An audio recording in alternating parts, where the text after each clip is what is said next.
ओम शांति। आइए सुनते हैं मीठे मीठे शिव बाबा की ज्ञान मुरली। ये श्री महावाक्य आज 1 अप्रैल की मुरली 2025 की मुरली है। बाबा ने कहा, मेरे मीठे मीठे प्यारे प्यारे बच्चों, ये कौन कह रहा है? ये स्वयं परमात्मा शिव बाबा परमपिता कह रहे हैं। किससे कह रहे हैं? वो अपने बच्चों से कह रहे हैं और भक्तों से भी कह रहे हैं कि बच्चों, बाप नॉलेजफुल है।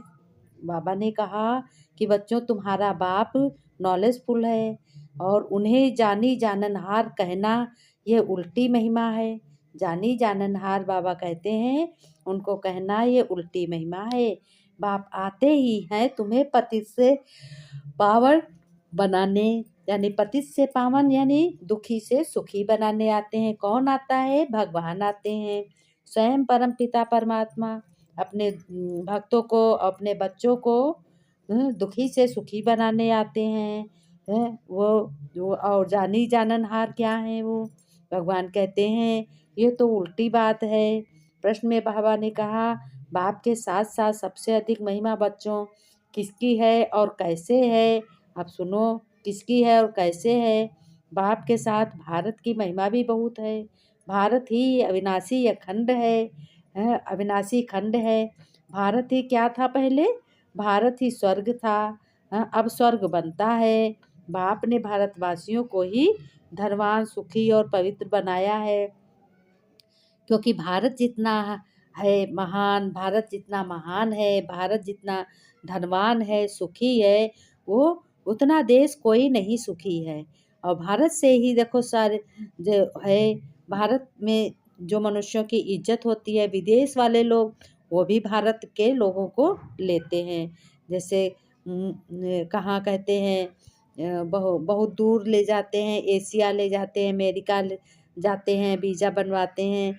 तो यहाँ पैसा कम है, लेकिन यहाँ के आदमियों की, मनुष्यों की बहुत इज्जत विदेश वाले करते हैं। क्यों करते हैं? क्योंकि उन्हें सबसे ज़्यादा मेहनती भारतवर्ष के मनुष्य हैं।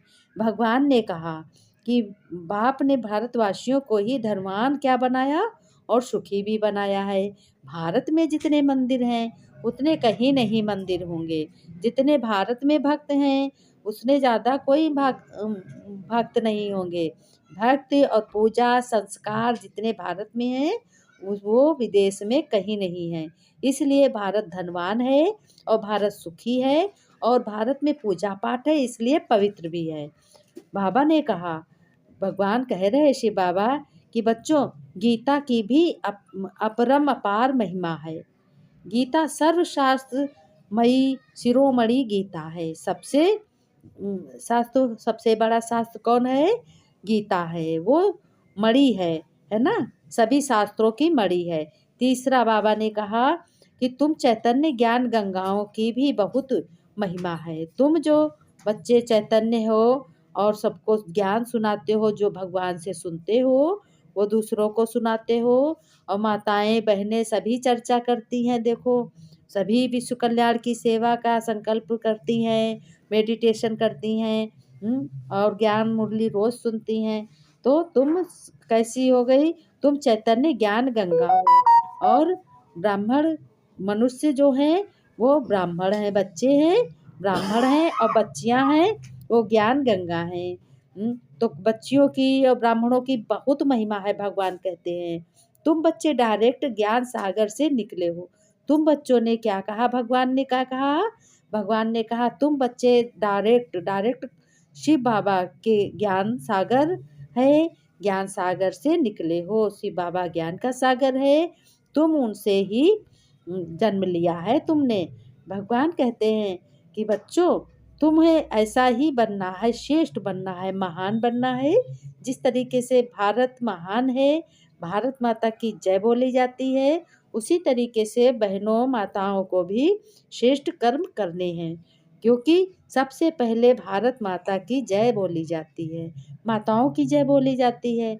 जैसे सीताराम, तो सीता सबसे आगे आई है ना, और राधे कृष्ण, राधा भी सबसे आगे आई है। लक्ष्मी नारायण में भी लक्ष्मी आगे आई है। इसलिए माताओं की बहुत महिमा है। भगवान ने कहा बच्चों, ओम शांति का अर्थ तो सभी बच्चों को समझाया गया। तुम बच्चे जान गए हो कि हम सब आत्माएं किसकी संतान हैं? परम पिता परमात्मा शिव बाबा की संतान है। वो हमसे उनको ऊंचा से ऊंचा उठाते हैं, ज्ञान सुनाकर हमारे दुख दूर करते हैं। भगवान ने कहा ज्ञान माना दिन। ज्ञान क्या हो गया? दिन हो गया। और दिन क्या होता है? सतयुग, त्रेता, भक्ति माना रात, द्वापर, कलयुग। सतयुग, त्रेता, भक्ति माना रात। सतयुग त्रेता हो गया दिन और भक्ति माना हो गया रात। द्वापर कलयुग रात है। भारत के ही बच्चों सबसे बड़ी महिमा है। सबसे बड़ी बात तो भारत की है। पहले पहले तुम बच्चे भारतवासी बहुत ही 84 चक्र जन्म भारतवासियों के लिए हैं। भारत में जितने भी भारत में हैं, कहा नई दुनिया सतयुग में भारत ही होता है। भारत ही स्वर्ग कहलाता है बच्चों। फिर भगवान ने कहा बच्चों, वही फिर 84 जन्म लेते हैं, नरकवासी बनते हैं, फिर वही स्वर्गवासी बनेंगे। इस समय बच्चों सभी मनुष्य आत्माएं नरकवासी हैं, जो भगवान का जो श्रेष्ठ नहीं है, जो भ्रष्टाचार पापाचार कर रही हैं, वो नरकवासी हैं। कलयुग के अंत में जिनको ज़्यादा इधर उधर की बातें, चर्चा, दूसरे का परपंच अच्छा लगता है, वो नरकवासी हैं। भगवान ने कहा फिर भी और सभी खंड विनाश हो, बाकी भारत रहेगा।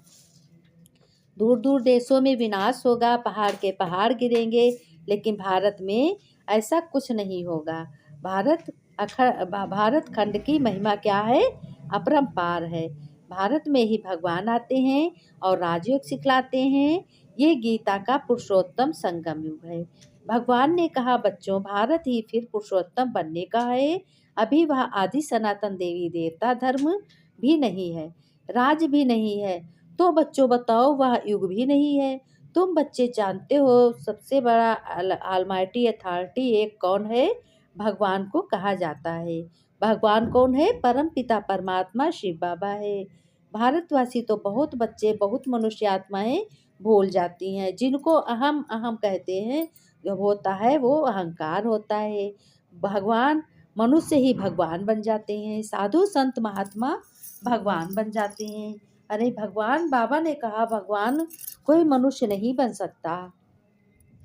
भगवान कहते हैं वह अंतर्यामी है, सभी के अंदर को वह जानते हैं। और बाप कहते हैं मैं कोई, भगवान ने कहा कि शिव बाबा आप अंतर्यामी हो, बहुत लोग कहते हैं। तो भगवान कहते हैं मैं किसी के दिल को नहीं जानता, मैं तो सिर्फ आकर दुखी को सुखी बनाता हूँ। मुझे सब पुकारते हैं कि हे भगवान आओ, पतित पावन आओ, पतित दुनिया में पावन बनाओ। और मैं एक ही बार आता हूँ, जब पुरानी दुनिया को नया बनाना है। जब धर्म की ग्लानि हो जाती है और अधर्म का विख्यात हो जाता है, तब मैं आता हूँ अधर्म को मिटाने। इसलिए भगवान ने कहा मनुष्य को ये पता नहीं है कि ये जो दुनिया है बच्चों, वह नई से पुरानी, पुरानी से नई कब बनती है। तो फिर बताओ, ये हर एक चीज़ नई से पुरानी सतों में आती है, फिर रजों में आती है, फिर तमों में जरूर आती है। मनुष्य भी ऐसे होते हैं। भगवान कहते हैं कि देखो, जिस तरीके से तुम एक कपड़ा पहनते हो, जब पहनते हो तो वो नया होता, और जब धीरे धीरे जब वो 1-2 महीने 4 महीने साल भर पहनते हो, तो वो क्या पुराना हो जाता। पहले कम पुराना होता 1-2 महीने में, फिर बाद में 2-4 महीने में ज़्यादा पुराना होता, फिर बाद में धीरे धीरे फट जाता है। तो ऐसे ही तुम बच्चों कि नई दुनिया कैसे बनती है, पुरानी दुनिया कैसे बनती है, तो ऐसे ही पुरानी दुनिया एकदम नहीं बनती, धीरे धीरे सतो रजों में आती है। और इसी तरीके से आती है। भगवान कहते हैं बालक सतो प्रधान है, फिर युवा होते हैं, फिर वृद्ध होते हैं। जैसे बच्चा का जन्म होता है तो बालक होता है, फिर बाद में धीरे धीरे तब वो सतो प्रधान होता है, फिर बाद में वो युवा होता है, जवान होता है, उसके बाद में वो वृद्ध होता है, अर्थात रजो तमो में आता है। भगवान ने कहा, बच्चों बूढ़ा शरीर होता है, आत्मा कभी बूढ़ी नहीं होती है। किसने कहा? ये स्वयं परमपिता भगवान शिव बाबा ने कहा है, तो वह छोड़कर फिर बच्चा बनेंगे। बच्चे जानते हैं नई दुनिया में भारत कितना ऊंचा था। भगवान की अपरंपार महिमा है। भगवान कहते हैं, फिर सतो प्रधान बनाने मैं आया हूँ सभी बच्चों को। भगवान ने कहा, कोई दास दासी बनते, कोई प्रजापद पाते हैं, तो यही पुरुषार्थ की सिद्धि है। वहाँ दैत्य ईर्षा होती नहीं। कहाँ नहीं होती? सतयुग में किसी को जलन नहीं होती है, ईर्षा नहीं होती है, कोई दैत्यपन के लक्षण नहीं होते हैं, सब सरल स्वभाव के होते हैं, सब आपस में प्रेम होता है। पहले देखो कितने ढेर सारे परिवार एक में चलते थे, एक ही में बनाना खाना होता था। अब छोटे छोटे परिवार होते हैं, उसमें भी सब अलग हो जाते हैं। तो वो सतयुग की बात हो गई, और ये हो गई कलयुग की बात। कलयुग में देखो चूल्हे सबके अलग अलग होते हैं, और सतयुग में एक चूल्हा होता है और 100 खाने वाले होते हैं। भगवान कहते हैं, ऐसे ही पहचान करो कि ये सतयुग है, कलयुग है। जैसे माँ बाप अपने बच्चों की संभाल करते हैं, वहाँ गरीब साहूकार सब संतुष्ट होते हैं। कहाँ की बात है? सतयुग की। हम भी अभी हम सतयुग दुनिया में जा रहे हैं। क्या कर रहे हैं? भगवान ने कहा कि सिद्धि दैत्य ईर्षा वहाँ होती नहीं, ऐसे ही अपनी संभाल करनी है। अविनाशी कमाई, जो इस ज्ञान कमाई में अविनाशी ज्ञान से अविनाशी पद मिलता है। क्या कहते बाबा ने कहा कि जो भोगेंगे अविनाशी ज्ञान कमाई से जो पद मिलता है, वो तुम्हें बहुत हंसी खुशी, देखो बहुत मनुष्य समझते नहीं हैं। अभी यह ज्ञान प्राप्त हुआ है, ऐसे बात है, पूर्व जन्म का अच्छा फल है, ये तो हम जानते हैं।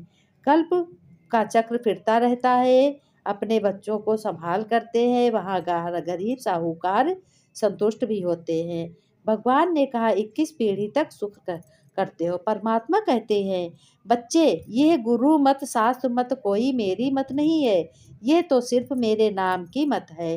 परंतु मेरी मत तो मैं जानता हूँ, मेरे पहले मेरी एड्रेस कोई नहीं जानता था। गीता में भल भगवानुवाच है, परंतु गीता भी मनुष्यों ने बनाई है।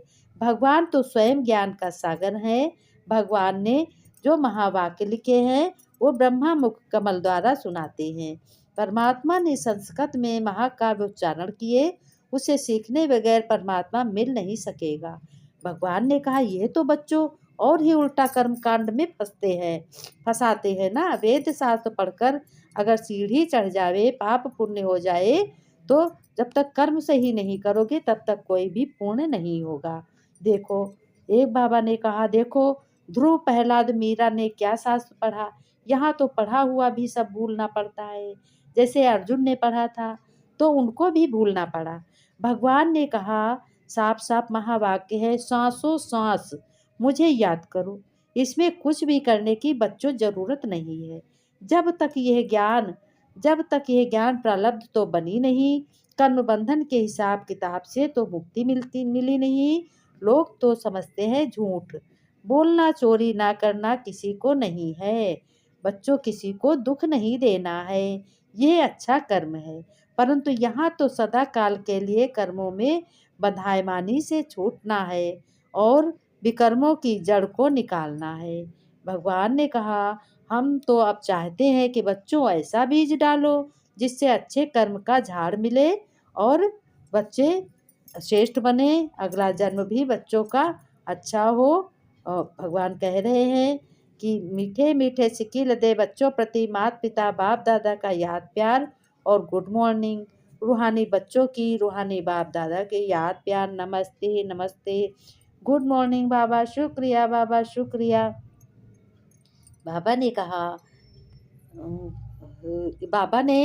बाबा ने कहा कि बच्चों, धारणा में तुम्हें गुरु मत शास्त्रों की मत, कोई परमात्मा की मत नहीं है।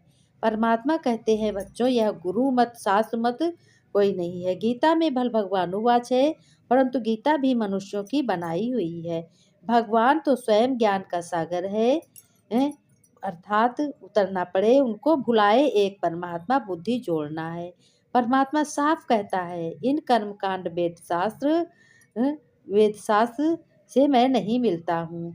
भगवान ने कहा परंतु ज्ञान का दीपक जग जाता है तो कर्म कांड छूट जाते हैं, क्योंकि कर्म कांड करते करते बहुत कुछ हो गए, बहुत दिन हो गए, प्रारब्ध तो बनी नहीं, कर्म बंधन के हिसाब किताब चुकतो होंगे। समझते हैं झूठ ना बोलना, चोरी ना करना, किसी को दुख नहीं देना है। भगवान ने कहा अच्छे कर्म का झाड़ और बुरे कर्म का झाड़ जरूर निकलता है। भगवान ने वरदान में कहा कि निमित्तपन की किस्मत से माया का गेट बंद करने वाले डबल लाइट हो, जो स्वयं को निमित्त समझकर कर्म करावन हार करा रहे हैं। मैं निमित्त हूँ, इसी याद से सफलता होती है। माया जीत भी बन जाते हैं और डबल लाइट भी बन जाते, साथ साथ सफलता भी अवश्य मिलती है इस मत के द्वारा। स्लोगन में बाबा ने कहा त्रिकालदर्शी बनकर बच्चों हर कर्म करो तो तुम सफलता सहज मिलती जाएगी। मीठे मीठे सिक्के लते बच्चों प्रति माता पिता बाप दादा का याद प्यार और गुड मॉर्निंग। रूहानी बाप की रूहानी बच्चों को नमस्ते, रूहानी बच्चों की रूहानी बाप दादा को नमस्ते। बाबा गुड मॉर्निंग। ओम शांति।